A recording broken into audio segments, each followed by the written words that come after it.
Assalamualaikum warahmatullahi wabarakatuh. Selamat pagi, siang, dan malam mahasiswa semua. Bertemu lagi dengan saya Dr. Tiara Puspa yang kali ini saya akan membahas mengenai manajemen kinerja yang merupakan bagian dari modul uh, Tuton, ya, tutorial online dari bahan buku manajemen kinerja dari Universitas Terbuka. Baik, pertama mengenai manajemen kinerja ya. Manajemen kinerja itu adalah satu proses uh, dan isinya kegiatan yang untuk menjamin bahwa uh, kinerja dari karyawan dan outputnya itu akan sesuai dengan yang diminta oleh organisasi. Nah, uh, selanjutnya bahwa faktor-faktor apa saja sih yang menentukan dari kinerja individu itu adalah faktor strategi dari organisasi, uh, atribut individual atau seperti yang dimiliki oleh individu itu yaitu keterampilan dan kemampuan serta faktor dari lingkungannya. Ya, kalau misalnya seperti strategi organisasi, kita ingin mencapai satu organisasi dengan perusahaan ini punya strategi, misalnya penempatan tenaga kerja atau karyawannya ini bisa memiliki keterampilan yang banyak ya, dan karena dia memiliki satu produk yang beraneka ragam. Nah, ini strateginya. Nah, kalau dengan strategi yang seperti ini, maka ini harus disampaikan juga ke seluruh karyawannya bahwa dia memiliki strategi untuk produknya ini makin bagus ya, makin berkreasi, sehingga individunya sendiri juga terinformasi, wah saya ada di satu organisasi yang punya strategi di mana produk-produknya ini serba baik ya, serba bagus gitu, sehingga keterampilan dan kemampuannya itu terpacu. Nah, kemudian faktor lingkungan juga mempengaruhi ya, keadaan lingkungan yang mengharuskan organisasi untuk berkreasi ini menyebabkan organisasi punya strategi seperti itu, yaitu product development, selalu berkembang. Nah, inilah menjadi satu faktor penentu kinerja individu, tidak hanya diri keterampilannya tapi juga strategi organisasinya dan juga faktor lingkungannya. Nah, kemudian jadi manajemen kinerja itu sendiri punya tujuan ya. Tujuan manajemen kinerja itu adalah untuk tujuan secara strategis ya, agar kinerja individu tentunya selaras atau sesuai dengan tujuan dari organisasi. Dan tujuan administratif juga ada, yaitu nanti kalau kinerjanya baik, dengan manajemen kinerja yang baik, kita akan bisa mengetahui apakah karyawan itu pantas untuk dipromosikan atau pantas diturunkan jabatannya, demosi, atau pantas dinaikkan gaji gitu ya. Dan manajemen kinerja ini juga sangat baik untuk mengetahui, oh ternyata karyawan ini kurang untuk keahliannya sehingga perlu dikembangkan lagi. Jadi ada 3 tujuan manajemen kinerja: strategis, administratif, dan juga tujuan pengembangan. Kemudian apa sih sebenarnya kriteria manajemen kinerja yang efektif? Yaitu tentunya harus sesuai dengan strategi dari perusahaan ya. Kesesuaian dengan strategi perusahaan ini menjadi satu kriteria bahwa kinerjanya ini akan pasti ya, karena sesuai dengan tujuan perusahaan. Jadi apa yang dikerjakan karyawan itu pasti karena sesuai dengan tujuan dari strategi yang ada di organisasinya juga. Dan kemudian kriteria manajemen kinerja yang efektif juga adalah adanya keabsahan ya, atau penilaian kinerja itu menilai semua aspek kinerja yang secara, kalau memang bekerjanya itu ya yang dinilai yang itu gitu ya, artinya itu absah gitu ya.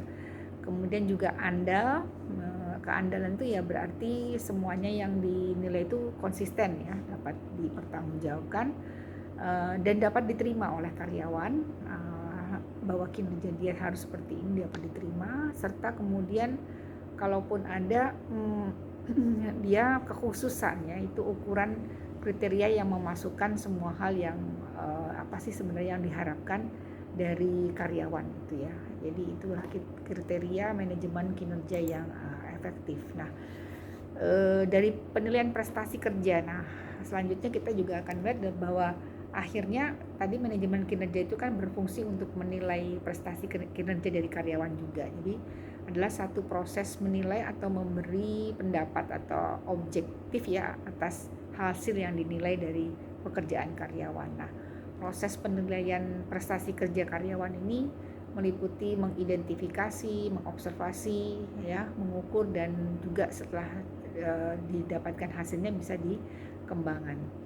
Dan tujuan penilaian dari prestasi kerja karyawan ini adalah sangat banyak ya, misalnya menghasilkan eh, sesuai dengan kinerja atau tidak ya, memperbaiki kinerja karyawan, kemudian untuk kira penugasan atau perlu diberhentikan karyawan atau perlu dipilih lagi ya, untuk mengenali potensi dari karyawan itu sendiri dan juga merencanakan bagaimana karir dari karyawan.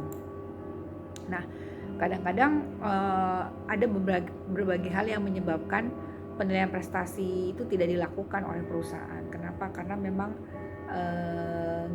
tidak pihak yang menilai itu tidak memiliki apa yang harus dinilai ya, atau mungkin juga pemilik perusahaan itu enggan memberikan nilai buruk kepada karyawannya, dan karyawan juga mungkin kalau diberi nilai itu juga penilaian buruk gak suka, itu protes ya kayak gitu.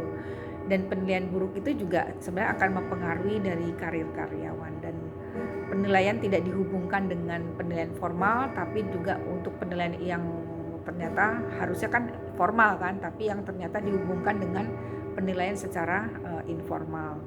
Dan pimpinan juga kadang enggan ya memberikan nilai buruk karena tidak mau dianggap tidak mampu ya membimbing karyawannya. Jadi itulah hal-hal yang menyebabkan kenapa penilaian prestasi tidak dilakukan ya. Kadang karena harusnya sih walaupun baik atau baik yang disampaikan, buruk pun atau tidak baik pun, tidak benar pun harus disampaikan kan, karena dengan begitu kan kita jadi belajar sebenarnya seperti apa yang seharusnya gitu ya. Dan kemudian nah bagaimana, ada tips-tips nggak dalam pelaksanaan penilaian prestasi kerja karyawan. Jadi tipsnya adalah bahwa sistem penilaian prestasi itu tentu harus disesuaikan dengan kebutuhan organisasi. Kita tidak bisa mencontoh sistem penilaian prestasi dari organisasi lain ya. Dan faktor yang dinilai pun juga harus jelas ya, jelas dan nyata, dan penilaiannya itu juga harus dibebaskan dari bias-bias supaya penilaiannya itu tidak subjektif tapi harus menjadi objektif. Dan prosedur dan administrasinya juga harus seragam supaya kita menjadi adil gitu ya. Dan juga jangan terlalu sulit tapi sistemnya jadi mudah untuk ditetapkan. Dan juga hasil penilaian itu juga nanti bisa digunakan ya tentunya di dalam pengambilan satu ketetapan. Dan kalau memang harus ada dievaluasi atau harus ada sistem untuk peninjauan ulangnya. Nah, juga bisa hasilnya pun bisa harus dapat diterima ya oleh terutama yang menggunakan ya, bukan yang tidak menggunakan ya, dan dapat dilakukan dengan cara yang murah gitu ya.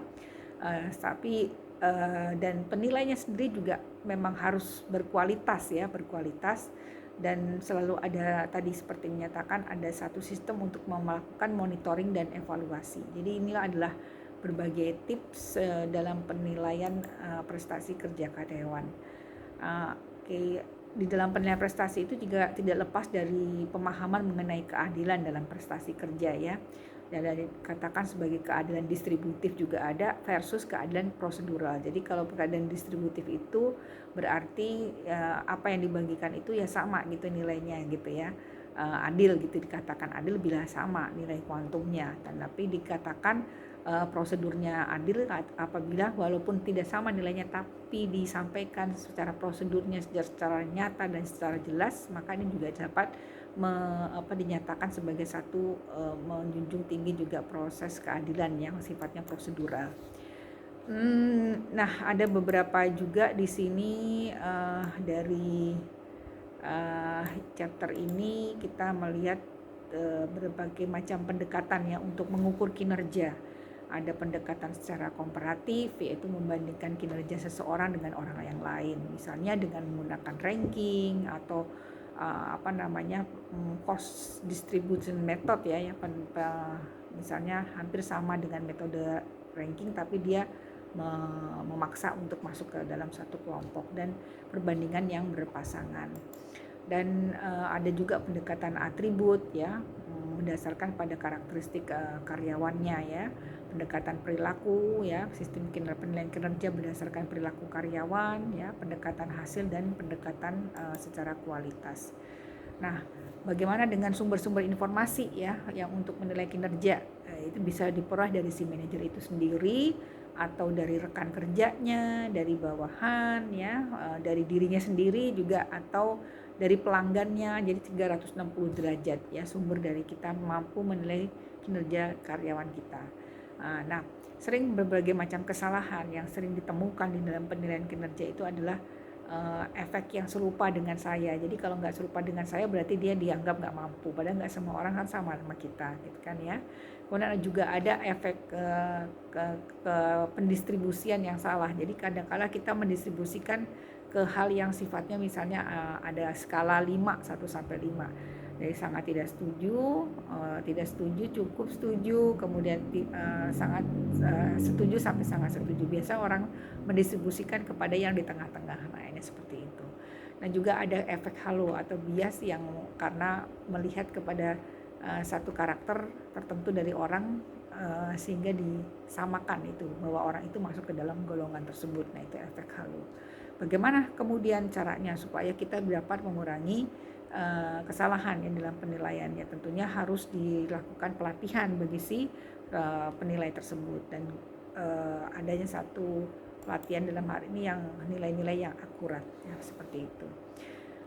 Oke, kemudian bagaimana peran manajer ya dalam proses umpan balik kinerja yang efektif. Nah, ini sangat sekali berperan karena umpan balik itu harusnya juga jangan dilakukan hanya per tahun ya, kalau bisa ya dilakukan per hari karena setiap hari kan kita melakukan evaluasi terhadap diri kita sendiri ya. Dan kita juga sebaiknya kalau dalam peran manajer ini dalam menilai itu dia juga bisa meminta karyawannya untuk menilai kinerjanya ya sebelum dilakukan pembahasan ya. Dan juga kadang-kala melibatkan karyawan untuk menilai dirinya sendiri ini menjadi satu hal yang sangat baik. Jadi karena biasanya karyawan itu kalau mendapatkan kesalahan ditegur itu karena kan kurang suka ya, padahal itu sebenarnya harus senang kalau ditegur itu karena berarti dia akan ada satu improve dan pimpinan itu sebenarnya memperhatikan dirinya seperti itu. Dan juga jangan dilupakan di dalam penilaian kinerja ini adalah penggunaan teknologi ya yang kita dapat memantau ke kinerja karyawan secara elektronik dan dimudahkan dengan adanya itu.